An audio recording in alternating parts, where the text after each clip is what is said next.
How's it going, guys? We got money. Buy our stuff. Give us more money. What's it been? About a month and a half now since our last podcast? No, it's been at least 2. Oh man, that sucks. Well, sorry guys. I guess we've just been a little busy. I was just going to say, understandably so, if you've been following our Kickstarter. That has nothing to do with the Kickstarter. He's our mascot. He's the Kickstarter mascot. Yeah, we've been busy for about a month and a half just working on the Kickstarter. We finally got it launched, and things are going amazing. Swimmingly. Not how we expected. Yeah. Brought me to tears. Yeah. I got at least one. Yeah, you know, we launched the Kickstarter, and we're like, you know, why not? Why not do it? And see how it plays out, right? But we ended up getting funded in 2 days. Which was crazy. I mean, yeah, 2 or 3. It absolutely blew my mind. I was just like, I was overwhelmed by the support. I think we all are. You know, it feels like all the work we've done so far is finally getting a little bit of validation. Yeah. You know, like this was the point we've all been working towards, and this might mark the beginning of the next stage. You know? Yeah. Oh, I think especially since when we initially launched the T-shirts. I think maybe we had slightly higher expectations than what it came out to be, and we got sales and we did well with it. But I think maybe we launched. Okay, just for context, we launched. We decided to try doing funding shirt by shirt, but that didn't quite work out. Didn't quite pan out. So we made it to 2 designs, and then we're like, we're never gonna make it, because our goal was to have all the shirts funded, about 6 in total, by the end of October, our first convention here at Austin. But yeah, that didn't quite work out, lesson learned, so we were like, let's try Kickstarter, and yeah, it's worked out fantastic. We're at 100, as of right now, we're about $3,099, which is about 150%. Yeah, a little bit over 150, I think. Yeah, yeah. So, I mean, it's been a real, like, morale booster for everybody, because, you know, we just went in not knowing what to expect, and people loved it. And with really nothing to lose, the only thing we would have lost had we not even made our goal would have been time. All the time that we put into making the video, editing the video.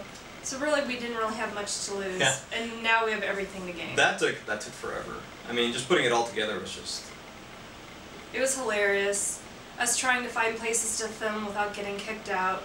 Apparently people don't like you doing crazy things like wearing stormtrooper helmets and filming on a dolly. My favorite was in the mall. Yeah, we were filming at a mall because we were doing a stop motion segment that appears at the beginning. That took quite a while, and yeah, we were just doing it. You know, we weren't bugging anybody. And then like one of the mall security guards comes up like, excuse me, what is this? What are you doing? It's like, what does it look like we're doing? Yeah. I knew that was going to be kind of a gray area going into. Like, I know we weren't going to be able to film, like, an individual mall. Like, I think you wanted to film in a department store, and I told you off the bat, I was like, that's not going to fly. I've worked at a department store. You can't do that. But I thought a mall, you know, like, inside the mall, passing stores, nothing really... We're not in a store or anything, but they're like, you're in the mall. It is still... They said, well, you need to get the proper permits. Which is fine. I'm like, yeah, no. Well, no, it's fine, and like if that's their role. But we're not professional. I understand that, but to me that was just kind of like, okay, well. Oh well. But on to the next thing. I'm not going to dwell on it, or I'm not going to bother getting permits. We'll just go somewhere else, which we did. Yeah. So it was an interesting experience, you know, filming at Walmart. Parking lot. The parking lot, getting circled by a squadron of cop cars. Not really circled. Like they were circling like a school of fish, pretty much. They're like, what? Well, so what are these weird people doing? And not around us directly, you could tell. They were waiting for you to start dealing drugs. Exactly. Dealing drugs or, yeah, whatever. Dogging. Yeah. Yeah. Dogging? What is that? That's the act of going outside and having sex with a group of people. Oh, yeah. What? That makes sense. Have you never heard of that? I haven't heard of dogging, no. Okay. I know lots of other things, but we won't go into that right now. That's for another day. Yeah, we also missed, in the last month and a half, there was also, The Dark Knight came out. Dark Knight Rises, the final chapter of the Nolan trilogy. What did everyone think? Love it. Really? Yeah, and I was kind of sad. Yeah. I'm like, really? Why? What a lukewarm. And I watched it twice. And I know you did. I think Nolan ran into the issue of trying to fit too much stuff into one movie. Okay. My cape is flowing, ripped skin, bone is showing, dark night signals flowing. Where the heck is Alfred, baby? Yeah. I mean, the biggest thing for me was like, the biggest detriment I had with the movie is that the villains were so downplayed that they really didn't have any depth, I guess. You know, it just wasn't, like, there's Talia and Bane, and Talia is just like the least fleshed out character, and she turns out to be this massive thing at the end, but she just like dies in the most like unceremonious fashion ever. If you haven't seen the movie, I'm sorry. Sorry, it's been a month, so that's why we waited this long to discuss. Spoiler alert. That's true. I guess that's true. That's why, you know. And Bane, you know, you don't even get to see him get killed. You know, you don't even know if he gets killed. You don't even get to see him get his mask ripped off or something like that. I wanted to see. I wanted to see his face. I wanted to see him go down and get the validation of like he's really gone down. Instead, you get like Catwoman shooting him in the chest and sending him flying, even though he has a gigantic armor plate there, which, and you don't know if he dies. It just cuts away from that. It's like, okay, well, he fell. It's kind of like all of a sudden when it was realized that he wasn't the mastermind, all of a sudden he just didn't matter. I'm like, wait, no, I've invested in this person. They invest so much into you can't just developing him somewhat, and then it's just like, bye. Bye. I'll give you that. I mean, up until that point, he was such a great character. I love, I mean, Bane was just such a great character, and it was a shame to be, they just pulled the plug on him, when I saw him kind of like slaughtered in the Michael Schumacher films, and I mean, this is kind of his big screen redemption.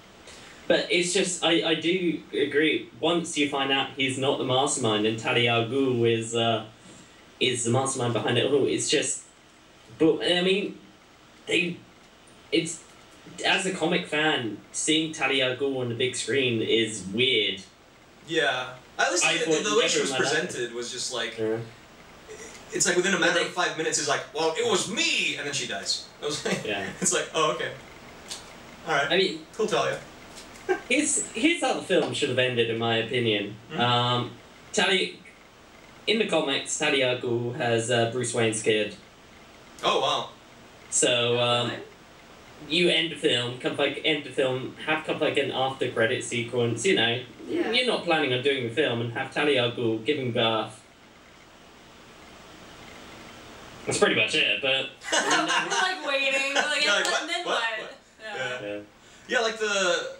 But I mean, her character, that's the one other thing that bugged me. She was, in the comic book, she's very independent, she's very kind of like, men suck, but I want Bruce Wayne to kind of like, be the next, Ra's al Ghul, kind of like, she's very, very independent. In this film, she was so submissive. Yeah. She was just like, oh, that was part of the Bruce Wayne. Oh. Yeah, that was part of her whole act, though, right? She was just trying to get close to him, and then. Yeah, but even after, she was just, I don't know. Just and I mean, kind of like, what it's going to come down to is kind of like an argument between the Avengers and the Dark Knight Rises, even though they're they're completely different though. You know, I really wouldn't put them together. No, but I mean, they were the two big superhero films of the summer, so that's why people were going to compare them, and they both ended with nuclear bombs. So. Yeah, except, you know, the one in Dark Knight, I'm still not sure what the hell that was with a nuclear bomb, but what do you mean? They detonated offshore, and there's like no mention of like, is there radiation? You know, like he triggered it a mile or two off the shore of Gotham, and it's like they don't even mention like, hey, now the city's irradiated because the wind blew the radiation onto the city, or they just completely forget about that aspect of nuclear bombs. Unless it was a bomb without radiation, which I had no idea. Where's the pizza? Where's the pizza beagle? Where's the pizza beagle? Where's the pizza beagle? Where's the pizza? Where's the pizza? Where's the pizza? I was going to say, the other thing that really bugged me, I don't know how you guys felt about it, but Catwoman. It felt like Catwoman really didn't need to be there in the long run. Yeah, she was just kind of a secondary character.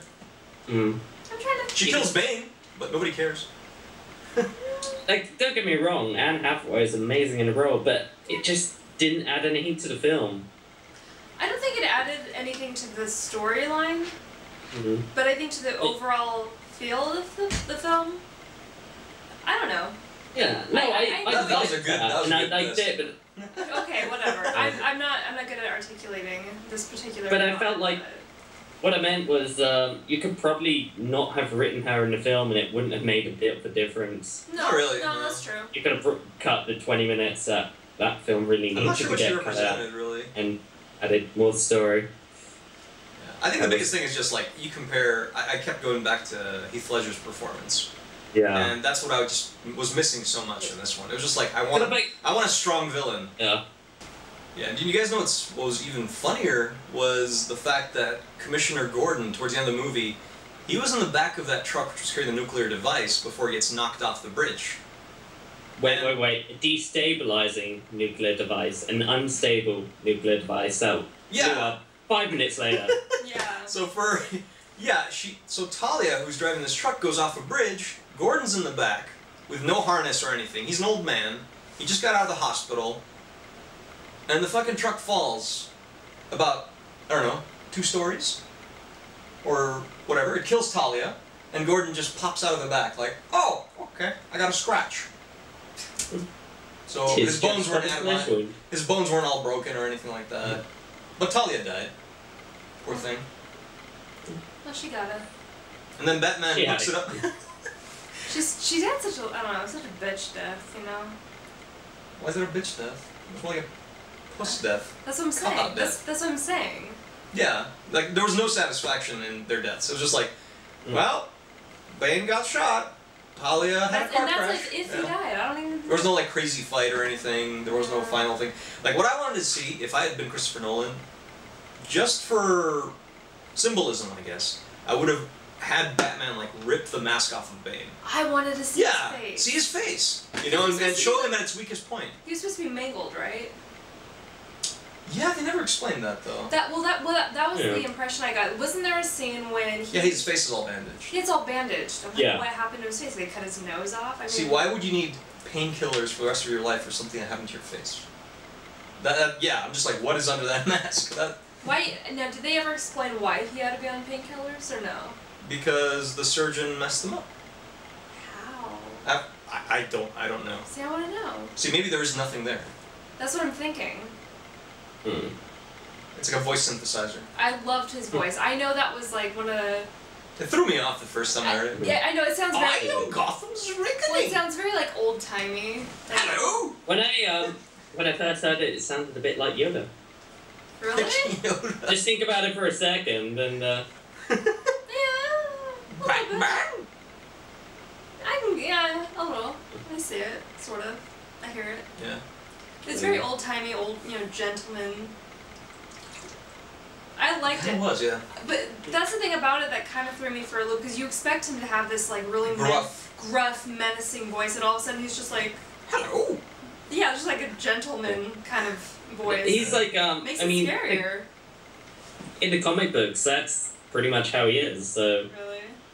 that's pretty much how he Huh. speaks. So that's why I imagine that kind of voice. He doesn't really have a thug-like voice. He looks like a thug, but I mean, and his voice was so sexy. Let's face it.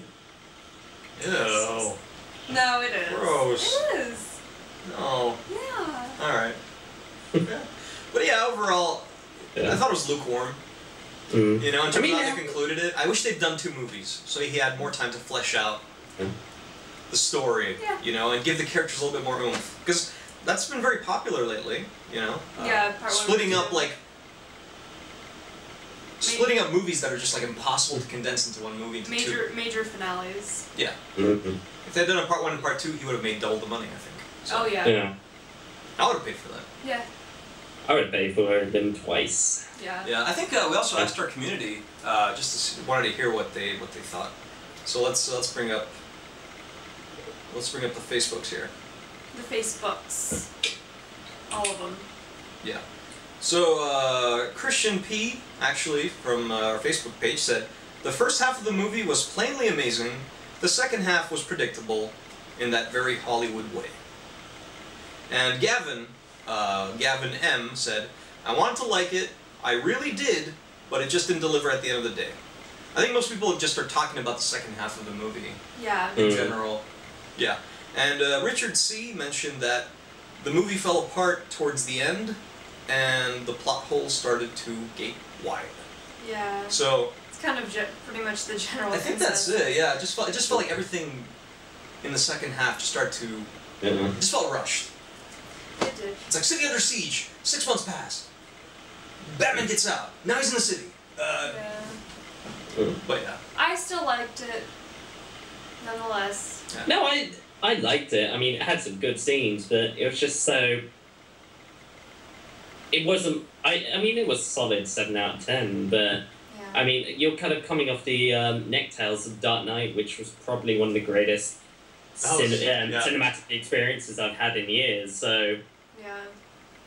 I mean, that's a film that everyone's going to go back to and rewatch, and I don't think The Dark Knight Rises really has that effect. I have to agree with you there. Yeah. Mm. It was more about Christian Bale in this one. A lot more about Detroit. Why do Batman? Oh, that. Why do I feel like that?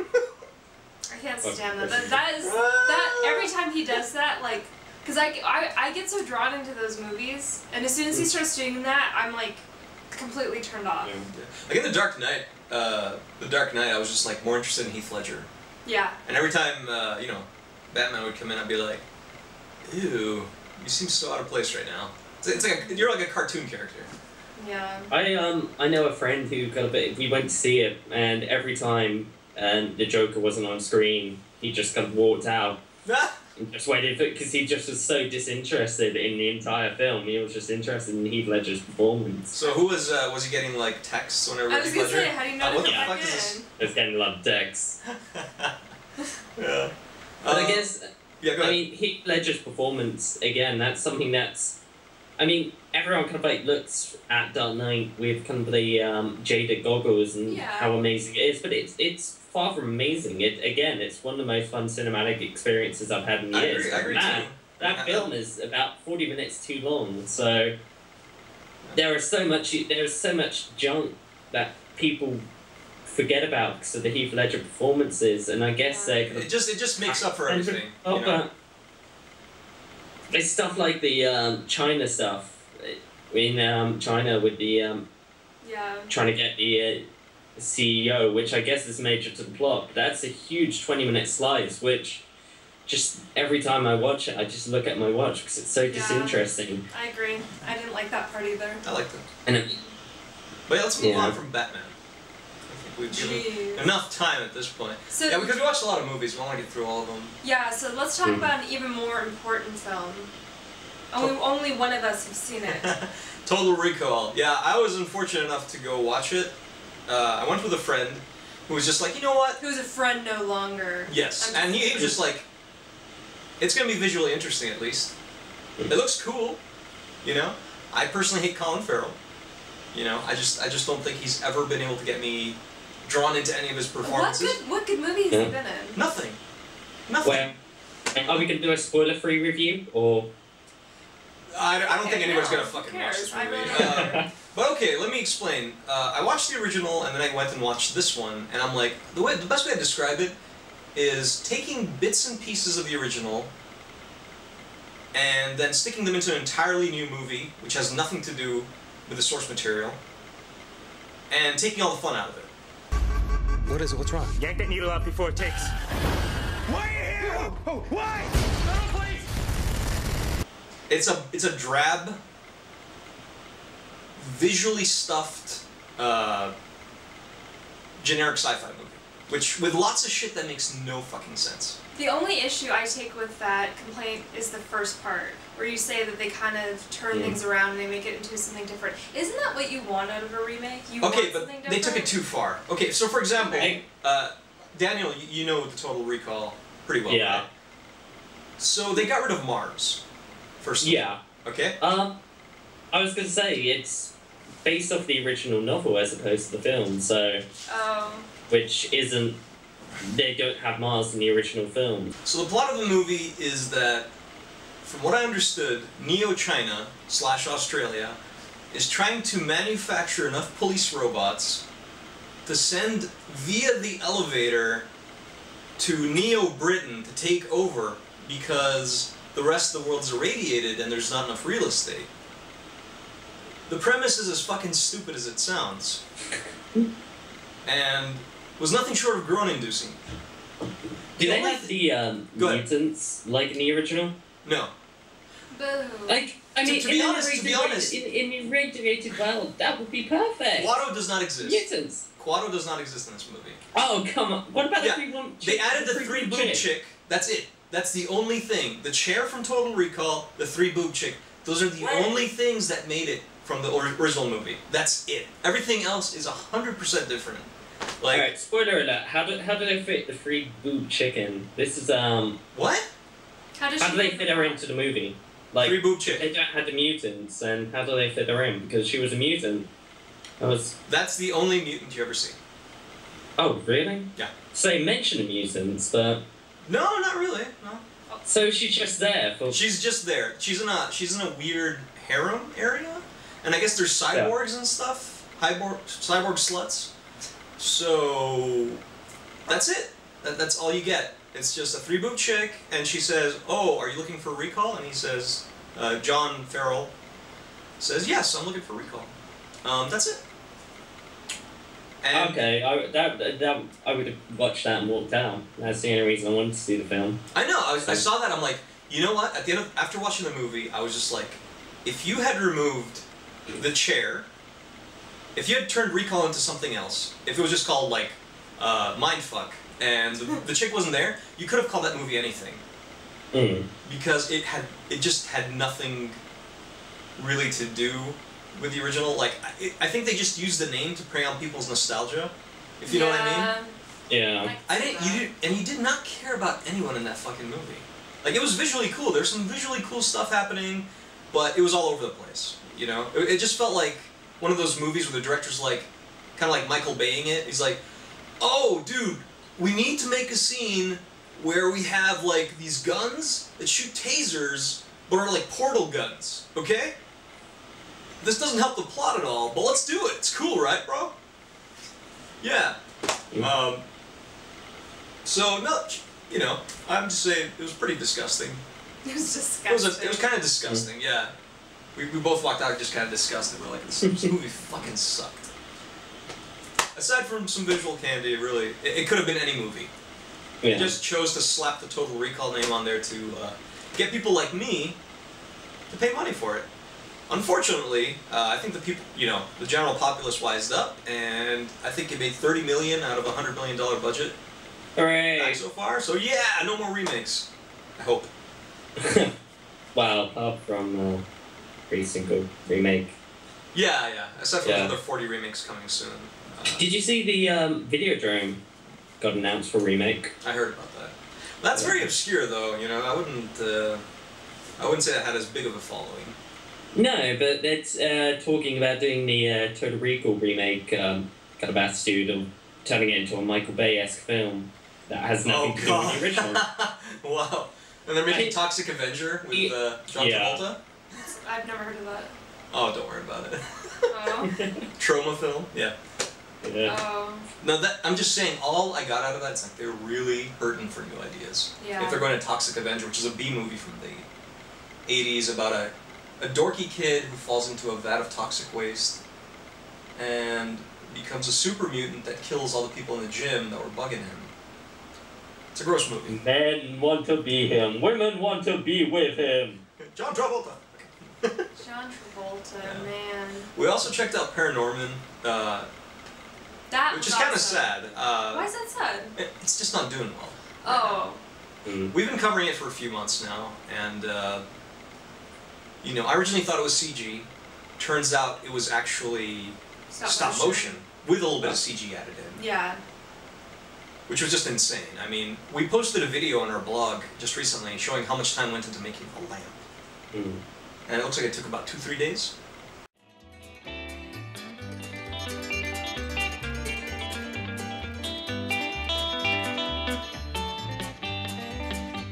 Well, it's a lot of mine. I'm gonna let it shine. It's a lot of mine. I'm gonna let it shine. It's a lot of mine. I'm gonna let it shine. Every day, every day, every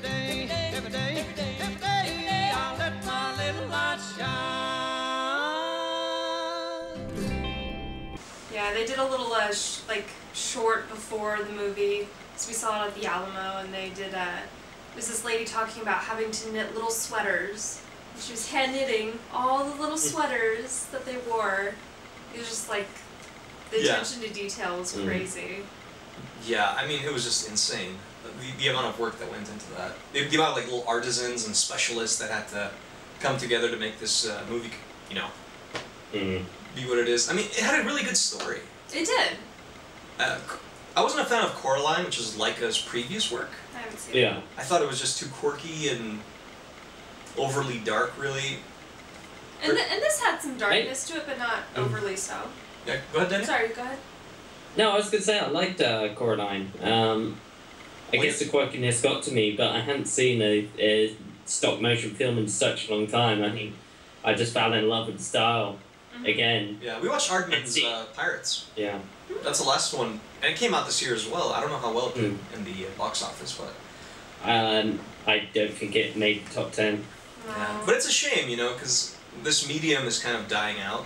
I don't know why people don't go to these movies. Like, for some reason, if it's stop motion, people just seem to have this disinterest in the medium, even though like they put so much time. There's a lot of heart in the Paranorman movie, especially. I thought it was just very it was much better story-wise than Coraline, in my opinion. Yeah, I mean, I have no point of comparison. I didn't see Coraline, but just Paranorman on its own merit was a fun movie. I think the thing about it that interests me is I thought it was going to be like a real family movie, and it's not. That might be the problem. You know, it's just like if you go against the flow of having like Queen Latifah and Justin Bieber voicing the characters in your movie, people are just like, where's the fart jokes? Yeah. Yeah, I mean, there was some definite, there was actually a few pretty creepy scenes in that movie. Yeah, people die in it. And people die, just, yeah. It's handled in a lighthearted manner, but yeah, it's not I would totally take, if I had kids, which I don't. If I had older kids, I don't think a 5-year... And there are some scenes where I jumped a few times. I would not take under 5. If you had a kid who scares easily, I would... You are kind of a coward. I am a coward. I'm like a 5-year-old, so if I had a 5 or a younger child, I would not take them, because they'd be like me. Older, I think would be fine. Yeah. So, if you guys haven't checked it out, there's a ton of stuff on our blog about it. I posted, I don't know, a total of like 18 featurettes about it, and behind-the-scenes documentaries and trailers. Check it out. Support that movie if you can. Support the arts. And honestly, they didn't have much of a marketing budget. You know, barely. They did not market it well. Well, Focus Features, honestly, it's not it's more of their indie branch. I understand, but so it's not like they rely on word of mouth. That's how I feel. They tried to market this movie. I guess. Because we got contacted quite a few times about it. Yeah. From the Focus Features people, they're like, give us a little love here. I'm like, sure, this movie looks great. Yeah. So we did our part, and we hope you guys check it out. Hopefully, it'll do well in the DVD sales. Maybe that might make it for it. But that's why these films tend to make their bread and butter these days. Yeah. By the time it comes to DVD, people they kind of hear from it from word of mouth, and then they go, "Hey, it's cheap on the shelf. I'll pick it up." I just know. I think we're kind of one of the few exceptions because we like going to the theater. We enjoy the theater experience. Most people I speak to nowadays, they don't go to the movies anymore. It's too bad, honestly. I'm a big fan. I just like the experience of being somewhere else where I can immerse myself. Yeah. Into the movie experience. I understand it. It does get kind of crazy expensive. It can. Yeah, but I don't mind supporting that. No, I don't either. I don't want to see that go away. No. I understand that. I'm just saying, just speaking from what I've heard from other people, that's why people don't go to movies. And so, how often do you wait for people to say, I'll wait until it's out in Redbox, or I'll wait until it's on Netflix? Redbox, yeah. Well, whatever. that's what most people, I'll just wait until it's out on DVD. I think it has to do with just the fact that movies are just not that good these days. They're not. It's been a really piss-poor year for movies, in my opinion. Past couple of years, there's been a few. I think this year has had some really good hits that aren't mainstream. A lot of the indie films have been a lot better this year. There have been a lot of kind of underground hits I've watched that I've really entertained, but when it comes to the big films, obviously Dark Knight, Avengers was worthwhile. Yeah, like it's like I exclude movies. I exclude movies that are based off of large IPs. You know, I try to look at like what's new. What's new? You know, what are people doing that's different today? Like, are there like what new IPs have there been this year other than like stock like animated movies? Yeah, so in terms of the original movies this year, I can't think of anything other than like Cabin in the Woods, which wasn't even a 2012 movie. It was shelved for 2 years before coming out. Yeah, it's pretty crazy. Dredd's coming out. The Judge Dredd movie. God. It's called Dredd 3D. What do you expect? Yeah. And it has the same plot as The Raid. Really? Yeah, it has the same premise. I love The Raid. As a British comic reader who likes 2000 AD, I'm gonna watch it. I like Judge Dredd, but I have a feeling all the signs point towards this movie being terrible. That it can't be worse than the. It's not even called Judge film. Dredd. It's called Dredd 3D.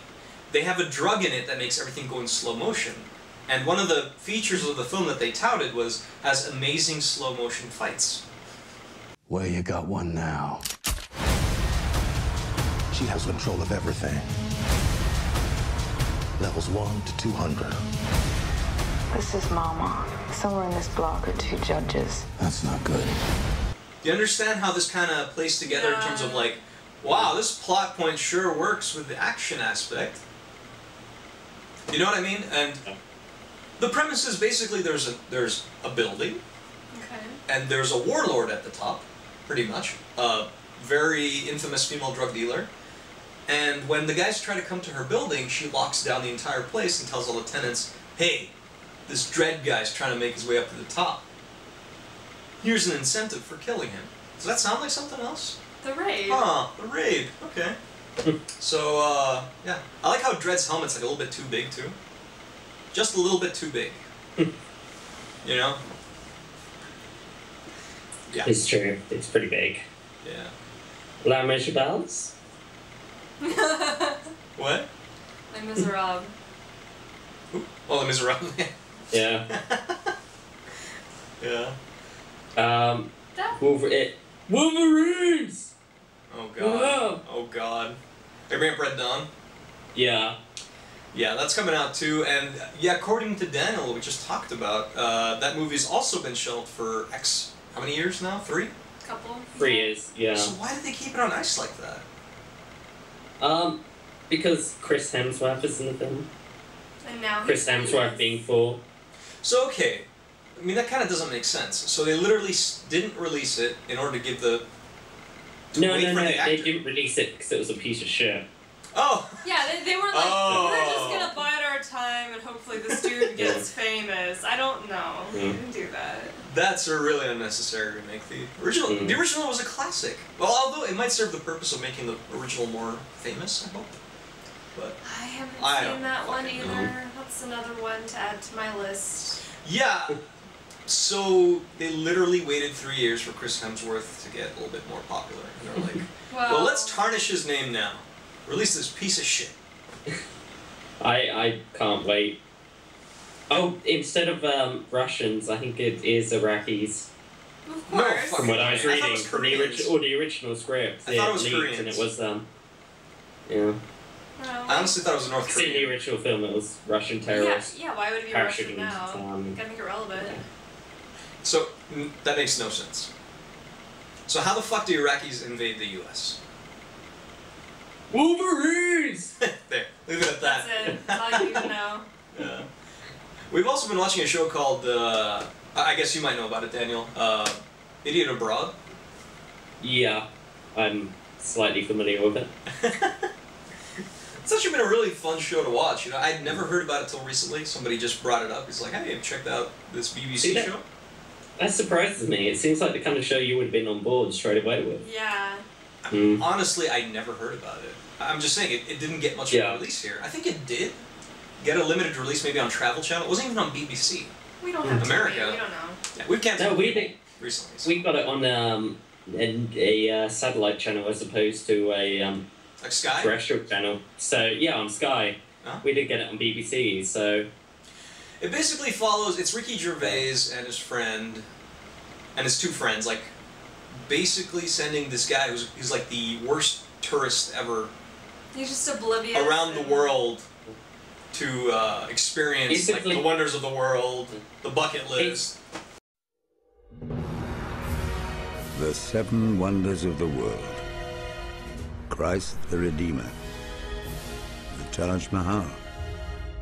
The Great Pyramids. Truly man's greatest achievements. But there's one man who sees them differently. It's like a pylon. Basically, the Carl, he's the kind of guy who I think he's a cameraman, if I remember correctly, or does some kind of pre-production work. Yeah, he was a behind-the-scenes guy. Yeah. Until he got involved in their podcast, radio show thing. Yeah. And basically his idea of kind of like living is going home, having some chips, going up to the pub, and just living that way. Comfort zone. Like, he hates everything outside of that, everything outside of kind of like what he considers normal is just absolutely atrocious and shouldn't be part of his schedule. Yeah. Yeah. And it sucks, you know?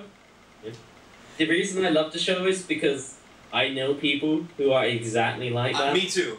I know people like, I've traveled with them to places and they completely miss the point. It's like, they can't appreciate being in a different setting, a different culture, or whatever. It's the type of people that, you know, would go to Japan and look for the closest McDonald's to eat every day. Every day. Because the Japanese food's too weird. Or something. Yeah. You know, it's just like, everybody knows that guy. And all the episodes, I found them all on YouTube. They're just on one channel that people were saying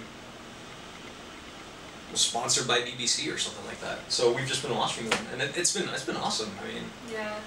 Like, I mean, I don't begrudge those people who live their lives like that, because, I mean, to each their own, but it's just funny when they finally do start to travel, and they still hold on to that mindset. It's like, I never want to leave my hometown. That's fine, and you know what, if you don't, that's fine, but then don't, because if you do, don't be close-minded. Yeah, don't drag everyone down. Don't drag everybody else down with you and be like, oh, this is disgusting, this is weird, this is a weird culture, people are doing things the wrong way.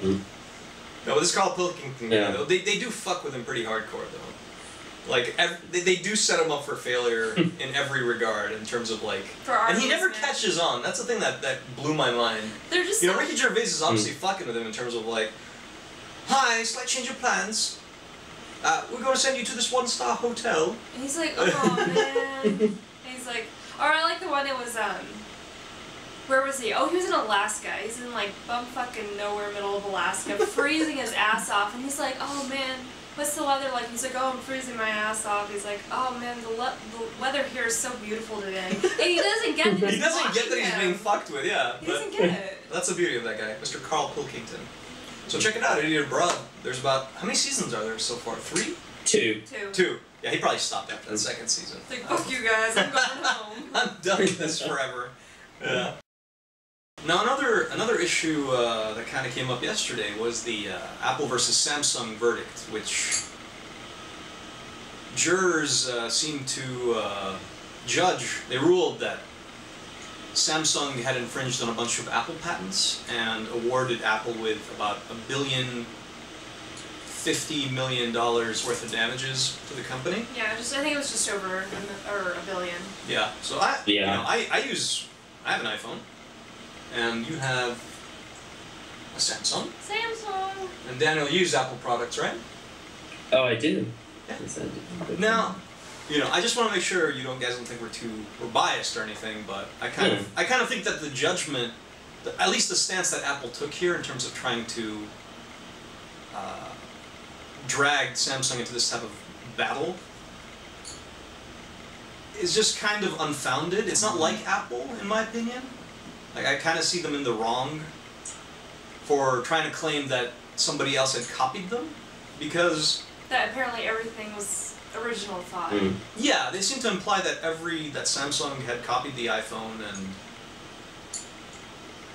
But the mentality of Apple for years, and I think it's still going, is that they've always based their ideas off of other people's products. You know, Steve Jobs, in one interview, Steve Jobs actually says, good artists copy, great artists steal.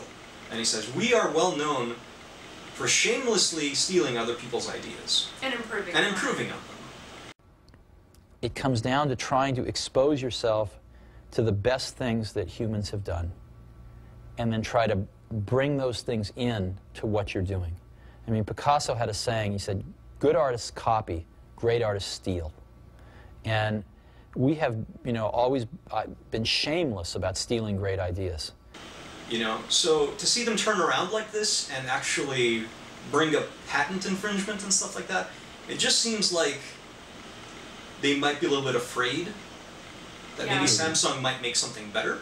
So they're literally going into this petty patent suing nonsense. It just sets a troubling precedent for any other company. Yeah. I think I was reading an article just a second ago, or just before the podcast, which basically said that Apple have now won the monopoly of rectangular-shaped objects, which pretty much describes the lawsuit. Yeah, I mean, they brought up things like, they brought a witness to the stand, and they presented him with a Samsung Galaxy, if you can give it to me, and an iPhone side by side, and this expert said he could not tell the difference. He was then presented a large sack of money with a dollar symbol on. Yeah, and they brought up issues like, well, the sides are rounded on both of these. This could be an iPhone. And they were saying that consumers would be confused. I know people from many different walks of life. I know people who are very technologically intelligent. I know people who know nothing about technology. Never once have they got anything that... Let me start that again. Like, they have never been confused between the two, right? Yeah. And they were saying, if you look at the iOS... Yeah, go ahead. Yeah. Oh, no, that's pretty much what I was going to say. Yeah, they were just saying, like, people couldn't tell the difference between the two different iOSs, an Android and an Apple iOS. It just blows my mind. They're completely different. Well, they're fairly different. Yeah, well, Android's a lot more open to the public compared to the iOS, which is a lot less... well, you want to work on the Android as opposed to the iOS, because there's not... iOS is horrible to work on, from what I've heard from people who have worked with iOS in the past, so... And Android is obviously a lot more open to kind of like programmers and... but it's not even about that at the end of the day, you know? It's just like, we're mentioning... Oh, yeah. In terms of what this does for innovation, when you drag people into patent lawsuits, if they pose any threat to you. You know what I mean? Like, the patents that Apple was bringing up were so generic that they could sue anyone. They could sue any tablet maker, any smartphone maker, or whatever. It just empowered the fact that this case, if it goes through... It creates a bit of a monopoly. It creates a precedent, a legal precedent, that people can go to and say, like, well, in the 2012 Apple versus Samsung case, we ruled that anybody who has rounded edges on phones is infringing on Apple's patent for rounded phones. Rounded edges. I mean, if you... Rounded edges and tap functionality, touchscreen interfaces. Apple didn't come up with touchscreen interfaces. But they managed to patent it. Yeah.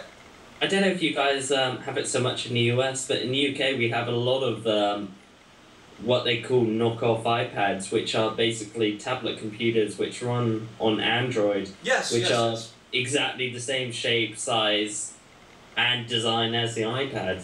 I mean, why don't they go after these? Well, I guess they'll probably go after them after that, but Samsung is a legitimate company kind of trying to advance technology for the casual user. That's the problem. This thing's, I mean, this thing's only going to set people back. Yeah, it is going to set consumers back, because they'll lose choice. If you think about it, they don't go after pirates because they barely do any damage to Apple. Yeah. If you think about it, Samsung has sold... They're not making... They've made billions of dollars worth of profit off their Galaxy phones and their other Android devices. Would Apple rather go after the bootleggers, who maybe cost them a few $1 million a year, or the company that is legitimately competition? Yeah. You know, that's how it's coming off to me right now. And they didn't even, and they want to actually like try and set injunctions against products so they can never be sold in Western shores.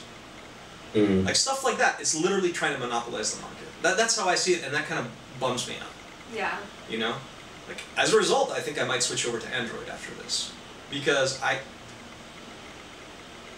just based off of, like, how our blog works and stuff like that, I'd rather support innovation than this type of strong arm tactic. You know what I mean? It's just hard to support these types of practices. Plus, your phone's been crapping out on you. I've had so many problems with my iPhone as of late. That's what I was just, I was like, you've just been crapping out on you. But it's not an anti-Apple thing. I mean, not at all. It's not it's just like Not at all. I'm not against the product. It's a great product. Absolutely. It's just the company taking that stance. You know, they claim to be innovators, but they want to discourage innovation from other people. It's disheartening, It's disheartening. You know, that's not how I expected the company would act. Yeah. You know. I mean, ideally, in an ideal world, if your competition has stepped up their game, you step up yours too. That's what you do. You step up your game. That's just what you do, and you just keep going higher and higher and higher. I mean, there shouldn't be a roof on that. Yeah, but before Steve Jobs died, like he did mention, I don't know what happened. Maybe his mentality changed, because he did say he wanted to wage war on all Android devices, and all Google products, pretty much. Like, I heard about one thing I heard about the iPhone 5 is that it's not going to include Google Maps anymore. YouTube will not be preloaded on it. Like, they're eliminating any Google affiliation. Which is just like, oh well. That seems so backwards. It's petty. I mean, yeah, who's losing that? here? Who's losing here? The customer, the consumer. Mm. You know, I'm not surprised if they introduce a mail, some sort of Apple Mail thing soon as well. Yeah. Mm. I don't know. I guess the Windows Phone comes out on top, huh? We're probably just sitting back laughing at this point. I don't know. But yeah. I've never tried a Windows Phone. Are they any good? I don't know. I wouldn't know. I don't know. But yeah, it's just disheartening, you know, when stuff like this happens. Like, I thought it would be less black and white, because they found that Samsung had was completely in the wrong, Apple was completely in the right. And that's despite a lot of evidence being shown to support that Apple hadn't come up with a totally original product. You know, it was just. And it's never like that. It's never black and white. Never like that. Mm. Which makes me wonder, you know, are the jurors stupid? Well, whenever it comes to technological stuff, we've seen how, like, congressmen and jurors and stuff have acted towards, like, laws that could very fuck things up majorly. Like, if you remember the whole, was it ACTA? Yeah, or ACTA and CISPA? SOPA. SOPA. SOPA. If you guys remember that, the censorship law for the internet. It was being presented to people who had no idea how the internet worked. And I kind of feel that this might also be the case here. It could be similar. Well, I mean, I think you mentioned. Plus, Samsung is a Korean company.